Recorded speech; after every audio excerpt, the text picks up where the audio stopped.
Good morning, students. Welcome back to your English class. Let us begin a new poem today, Poem 6, No Men Are Foreign by James Kirkup. James Kirkup was a prolific English poet, translator, and writer. He wrote more than 30 books, including autobiography, novels, and plays. Kirkup was born and brought up in the South Shields. He wrote his first book of poetry, The Drowned Sailor at the Downs, which was published in 1947. He was the first resident university poet in the United Kingdom. In the poem No Men Are Foreign, the poet tells us not to distinguish people on the basis of their appearance, religion, region, etc. People of the whole world are brothers. All people are born, wear clothes, eat food, and at last die and are buried in the same earth. All of us have same kinds of body parts, but it is we who defile the earth by hating and fighting with each other. It is we who pollute the air that we all breathe to serve our purpose and without taking into consideration its bad impact on other people.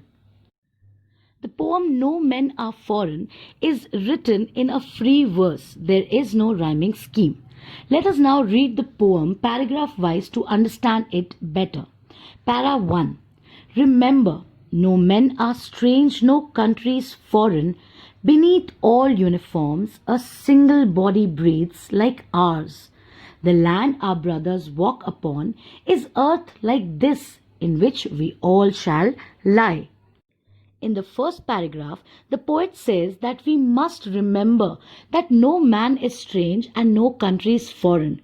Beneath all uniforms or clothes, a single body breathes that is the same in every way like ours.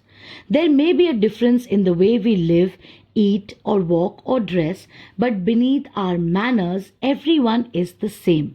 We may have different colors, religions, castes, or creeds, or we may speak different languages, but we are the same as our brothers walk upon the earth which is like ours.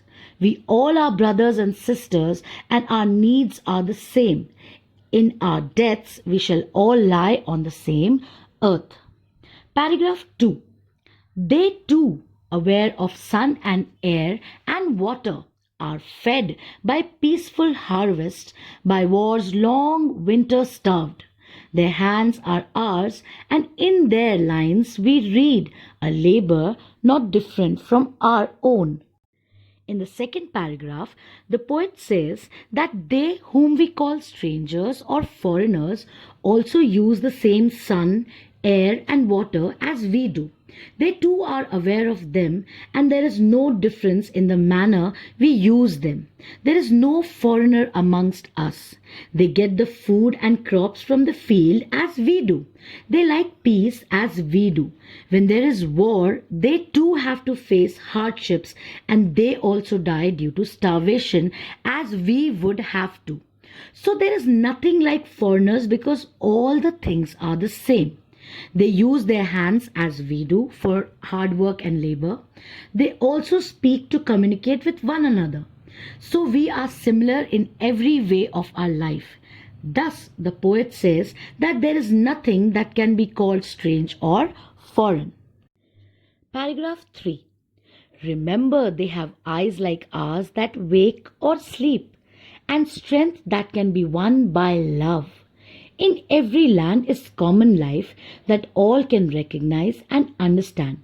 In the third stanza, the poet says that they have eyes like ours that wake or sleep. How can they be strangers when we all have the same features? With the same eyes, they see the world as we do. They have strength like ours that can be won by love. Life is common in every land, which all can recognize and understand. Wherever we go, we find the people the same with similar emotions and other characteristics. So, in such a situation, how can people be strange and foreign? Thus, the poet says it clearly that no men are strangers and foreign. All the world is one happy family.